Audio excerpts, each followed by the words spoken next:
আসসালামু আলাইকুম দর্শক বন্ধুরা, এই হলো আমাদের পটুয়াখালী জেলার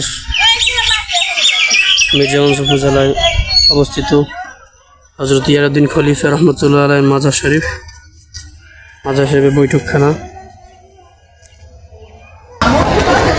এই হলো মহিলা ইবাদত ঘর। এখানে মহিলারা যারা আসে তাদের জন্য আলাদা ব্যবস্থা ইবাদত করার জন্য।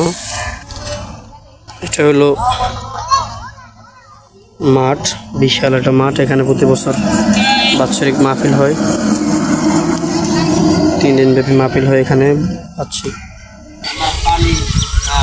মাঠের এই পাশে আছে সারি সারি আম গাছ আম ধরছে খুব সুন্দর।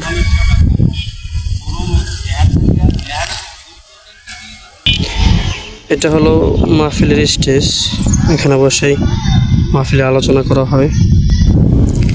এটা হলো হাফিজিয়া মাদ্রাসা, এখানে অনেক এতিম ছাত্ররা লেখাপড়া করে হাফিজিয়া মাদ্রাসাতে।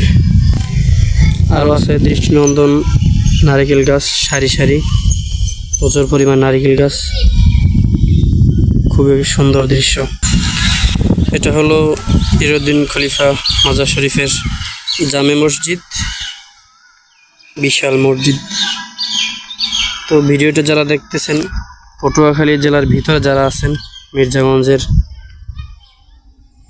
তারা তো অবশ্যই চিনেন এবং দূর দূরান্ত থেকে এখানে অনেক মানুষ আসে, দেখতে আসে, অনেকেই জানেন।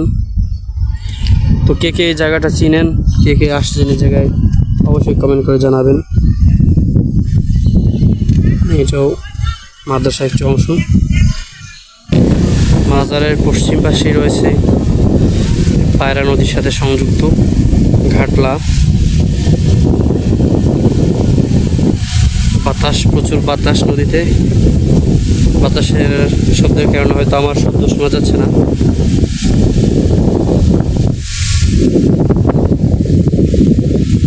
এদিক থেকে ভিতরে ওই যে দেখা যাচ্ছে, এখানের ভিতরেই ইয়ারউদ্দিন খলিফা রহমতুল্লাহ মাজার শরীফ, ওখানে তাকে দাফন করা হয়েছে।